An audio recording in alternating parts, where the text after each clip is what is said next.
Ya, terima kasih Anda masih bersama kami dan sudah bergabung bersama kita dari fraksi PAN, Bung Toto Daryanto. Selamat pagi, Bung Toto. Selamat pagi. Terima kasih sudah bersama kami. Nah, ini langsung saja nih dari salaman KMP. dulu ya. Salaman dulu.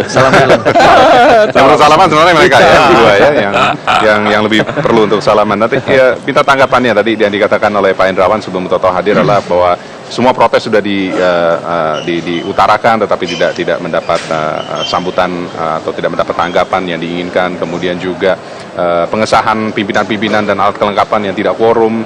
Jadi mereka menganggap semuanya kesewenang-wenangan sehingga mereka mengambil langkah untuk membentuk tandingan yang rencananya hari ini sampai siang nanti akan disahkan. Mungkin tanggapannya dari KMP?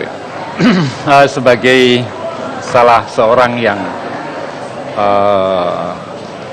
yang berada di KMP ya, dengan kalau masih menggunakan istilah KMP ya, walaupun saya sebetulnya lebih senang kalau disebut ya saya ini salah seorang anggota DPR dari fraksi Partai Amanat Nasional dan daerah pemilihan saya dari Jatim 5 dari Malang Raya, karena sebenarnya sebutan resmi sekarang anggota Dewan itu tidak menyebutkan dia dari partai apa, tapi dia nomor berapa dan dari daerah pemilihan mana. Makanya benar, one person karena one vote. Ini sebenarnya kan perspektif baru dari anggota DPR sebagai wakil rakyat dan dia menjalankan representasi rakyat.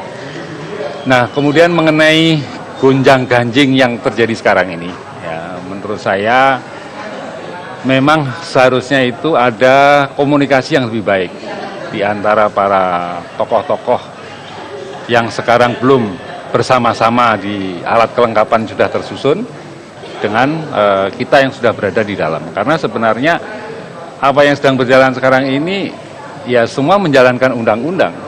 Jadi kalau teman-teman yang sekarang sudah membentuk alat kelengkapan, pimpinan dewan, pimpinan komisi, pimpinan badan-badan ya, semuanya ini dibentuk berdasarkan undang-undang. Jadi dari sisi itu sebetulnya tidak ada yang salah.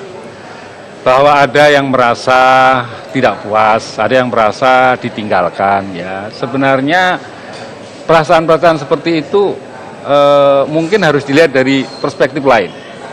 Kalau dari perspektif undang-undang, perspektif konstitusi, menjalankan negara itu sebetulnya kan itu dasarnya. Ini Bung Refli Harun bisa dikonfirmasi nanti. Jadi apa dasarnya dalam menjalankan negara? Dasarnya adalah satu konstitusi, dua undang-undang. Nah, Pak Jokowi sesuai dengan konstitusi, sesuai dengan undang-undang, sudah ada proses di Mahkamah Konstitusi, sah sebagai presiden kita. Ketika beliau membentuk kabinet, hak prerogatif, itu undang-undang. Tidak boleh ada seorang Toto Daryanto, seorang Refli Harun, seorang Prof. Hendra, yang merasa tidak puas karena tidak menjadi menteri. Katakanlah begitu. Lalu kita, ya karena tidak puas, kita kan warga negara, merasa mampu, merasa punya hak. Mengapa Pak Jokowi nggak menjadikan kita ini menteri? Mengapa saya tetap anggota DPR? Saya kan mampu, saya punya, katakanlah semacam itu ya. Oke, itu boleh, ketidakpuasan itu boleh karena hak warga negara. Nah, tetapi ketika saya melangkah menyusun kabinet tandingan, saya mendeklarasikan saya ini menteri. Menteri sendirilah, nggak tahu presidennya siapa. Itu menurut saya sudah melanggar undang-undang. Jadi maaf kepada teman-teman yang sekarang sedang melaksanakan paripurna. Saya hanya mengingatkan saja bahwa mereka mesti kembali kepada dasar-dasar menyelenggarakan negara. Lihat konstitusi, lihat undang-undang. Dan sebaiknya bukan cara itu yang ditempuh. Kita lihat bersama-sama Mas Toto. Mari dilihat. Mas Toto tolong dibacakan pasal 69 ayat 2 Mas Toto. Wah, ini maaf nih, kacamata saya ada di sana. Coba jadi, Pak Profesor Enda membaca jadi silakan aja. DPR itu mempunyai 3 fungsi. Fungsi legislasi, fungsi anggaran, dan fungsi pengawasan. Ayat yang kedua, ketiga fungsi itu dijalankan dalam kerangka representasi rakyat. Jadi berbeda. Di DPR ini, kata atau konsep kuncinya adalah representasi. Kalau tadi presiden prerogatif. Beda nih Mas Toto. Kemudian sumpah jabatan kita pasal 78 Mas Toto. Ya. Saya bersumpah menjunjung tinggi kepentingan bangsa dan negara daripada kepentingan golongan, pribadi maupun seseorang. Ini ada semua lah. Ya, betul. Jadi, tapi karena saat itu sudah tahu hasil pemilihan legislatif, Mas Toto, calon presidennya sudah tahu, kemudian itu sebabnya pansus dan panjangnya tergesa-gesa, sehingga spirit dan roh yang luar biasa itu, kearifan kolektif kita itu direduksi, dikebiri, ya, menjadi pasal-pasal yang tadi mengekang kebebasan individu, hak individu dan seterusnya. Oke, baik. Ini itu poinnya. kita bicara soal kearifan ya. Oke. Monggo. Saya kira apa yang dibaca tadi tidak ada yang salah Iya. ya. Memang DPR itu menjalankan fungsi representasi. Fungsi representasi artinya apa? Mewakili kepentingan rakyat secara keseluruhan. Nah, kemudian mari kita bicara dari sisi kepentingan rakyat dalam proses demokrasi, proses memajukan kualitas demokrasi ya. Jadi kalau bangsa Amerika itu dengan kesadarannya sendiri, rakyat melalui kalkulasi-kalkulasi politik dan apa yang sudah biasa mereka laksanakan, kalau presidennya Demokrat itu biasanya ya langsung saja itu Tidak selalu, parlemennya tetapi Republik. Kalau presidennya Republik, langsung itu pada umumnya seperti itu. Itu artinya apa? Bahwa ada perspektif lain bahwa sebenarnya penyelenggaraan negara dengan adanya eksekutif presiden ya, dengan adanya parlemen ya, itu kan melaksanakan fungsi-fungsi dalam rangka melindungi hak rakyat. Ya, dalam melindungi hak rakyat itu artinya apa? Ya, eksekutifnya kuat, parlemennya kuat. Jadi kalau berbeda dari kelompok sebetulnya itu sah, malah bagus menurut saya dari sisi kualitas. Karena apa? Akan ada proses check and balances secara fair. Tidak ada kong kali kong penyelenggara negara. Tidak ada presiden pesen kepada DPR, aku pesen ya kebijakan ini supaya disetujui.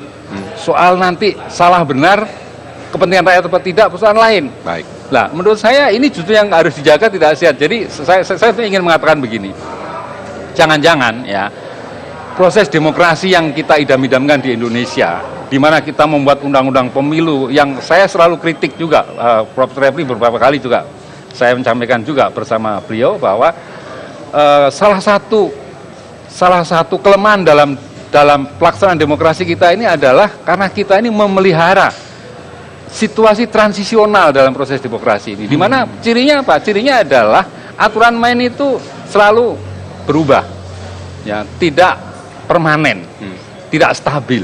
Termasuk Jadi undang-undang ini. termasuk sekarang. Jadi ini sebetulnya dampak dari apa yang sudah ditradisikan sendiri oleh DPR. Ketika mau pemilu, kita bikin undang-undang pemilu. Ketika mau bikin undang-undang pemilu, pasti semua orang yang terlibat di dalamnya itu karena para pemain.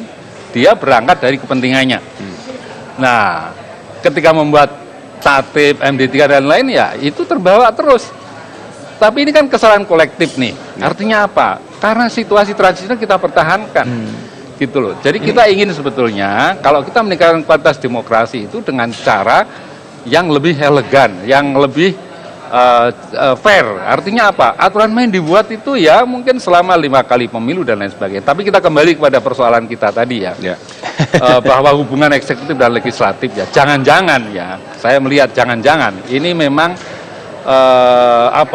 proses ini, sejarah ini lebih cepat dari apa yang terjadi di DPR dan di pemerintahan. Artinya apa? Kita bikin undang-undang ini sudah dilampaui oleh sejarah. Sejarah sekarang sudah masuk pada proses demokrasi yang dewasa, yang mature, di mana eksekutif dan legislatif itu melakukan fungsi check and balances secara Seimbang. Nah, kalau kita melihat dari kacamata positif ini, positive thinking, ini bagus. Kita syukuri, ini kebetulan kok sekarang ini ada kelompok KMP yang kebetulan saja tidak diajak di dalam kabinet. Dan kebetulan juga tidak berminat di dalam kabinet, katakanlah begitu. Kemudian dia punya Berminat, posisi tapi mungkin tuntutannya politik ya, banyak ya. posisi politik Kalau yang kelompok KMP diajak jadi KIH yang dia. kursinya itu dominan di parlemen. Baik, oke. Kemudian sesuai dengan undang-undang dia menjalankan fungsi itu. Ya. Lalu parlemen ini dikuasai oleh kelompok politik tertentu. Oke. Ya. Ditaruh di Jadi, situ ya. Untuk saya Pak, kira ya. dari Poinnya sisi kita sudah dapat. ini positif menurut saya ya. Tapi, Baik, terus ditahan dulu ya- ya Pak Hendrawan ya, kita harus break dulu karena kita juga mencoba mencari solusinya nanti. Karena masing-masing sudah menyampaikan poinnya, mengatakan seimbang, tetapi yang di sini mengatakan masih tetap belum fair, belum adil. Nanti bagaimana solusinya juga dari sisi pengamat tata negara, Bung Refli, kita akan dengarkan sesaat lagi, tetaplah bersama kami. Dari Jawa Tengah lari ke Malang.